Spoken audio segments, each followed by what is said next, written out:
ಶ್ರೀ ಗುರುಭ್ಯೋ ನಮಃ. ಹರಿ ಓಂ. ಎಲ್ಲರ ಪ್ರಶ್ನೆ, ಯಾವಾಗ ಕೃಷ್ಣ ಮಠದಲ್ಲಿ ದರ್ಶನಕ್ಕೆ ಅವಕಾಶ ಇದೆ ಅಂತ. ಈ ಸಂದರ್ಭದಲ್ಲಿ ಕೃಷ್ಣ ಮಠದಲ್ಲಿ ಪರಂಪರೆ ಅದನ್ನೆಲ್ಲ ಉಳಿಸುವ ನಿಟ್ಟಿನಲ್ಲಿ ದೇಶದ ಎಲ್ಲ ಕಡೆ ಏನಾಗ್ತಿದೆ ಪರಿಸ್ಥಿತಿ ನೋಡಿ, ಎಲ್ಲ ಕಡೆ ಅನ್ಲಾಕ್ ಆದ ನಂತರ ನಾವು ಇಲ್ಲಿ ದರ್ಶನಕ್ಕೆ ವ್ಯವಸ್ಥೆಯನ್ನು ಮಾಡ್ತೇವೆ.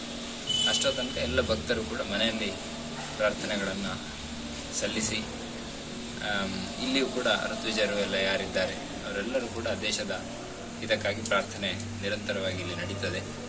ಅಂತೂ ಆಯುರ್ವೇದದಲ್ಲಿ ಒಂದು ಮಾತಿದೆ, ರಾಗಾದಿರೋಗಾನ್ ಸತತಾನುಶಕ್ತಾನ್ ಅಶೇಷ ಕಾಯಾನ್ ಪ್ರಸತಾನ್ ಅಶೇಷಾನ್ ಔತ್ಸುಕ್ಯ ಮೋಹ ರತಿದಾನ್ ಜಗಾನ ಯೋ ಪೂರ್ವ ವೈದ್ಯಾಯ ನಮೋಸ್ತು ತಸ್ಮೈ ಅಂತ.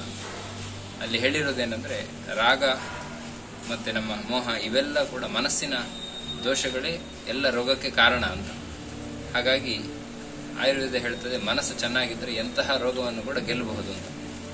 ಹಾಗಾಗಿ ನಾವೆಲ್ಲ ಮನಸ್ಸನ್ನು ಗಟ್ಟಿ ಇಟ್ಟುಕೊಳ್ಳೋಣ, ಮತ್ತು ಒಳ್ಳೆಯ ಚಿಂತನೆಗಳನ್ನು ಬೆಳೆಸ್ಕೊಂಡ್ರೆ ನಮ್ಮಲ್ಲಿರುವ ಶಕ್ತಿ, ರೋಗ ನಿವಾರಕ ಶಕ್ತಿ ಏನಿದೆ ಅದು ವೃದ್ಧಿ ಆಗ್ತದೆ. ಇದೇ ಸಂದರ್ಭದಲ್ಲಿ ನಾವೆಲ್ಲ ಪ್ರಾರ್ಥನೆ ಮಾಡೋಣ, ನಮ್ಮ ದೇಶದ ಆ ಪದ್ಧತಿ ಏನಿದೆ, ಚಿಕಿತ್ಸಾ ಪದ್ಧತಿಗಳು, ಅದು ಇವತ್ತು ಒಳ್ಳೆಯ ಫಲಕಾರಿ ಅಂತ ಕೆಲವು ಕಾಣಿಸ್ತಾ ಇದೆ.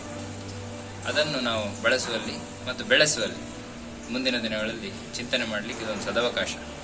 ಒಳ್ಳೆಯದಾಗಲಿ ಎಲ್ರಿಗೂ ಅಂತ ಈ ಸಂದರ್ಭದಲ್ಲಿ ಪ್ರಾರ್ಥನೆ ಮಾಡ್ತಾನೆ. ಕೃಷ್ಣಾರ್ಪಣ. ಹರೇ.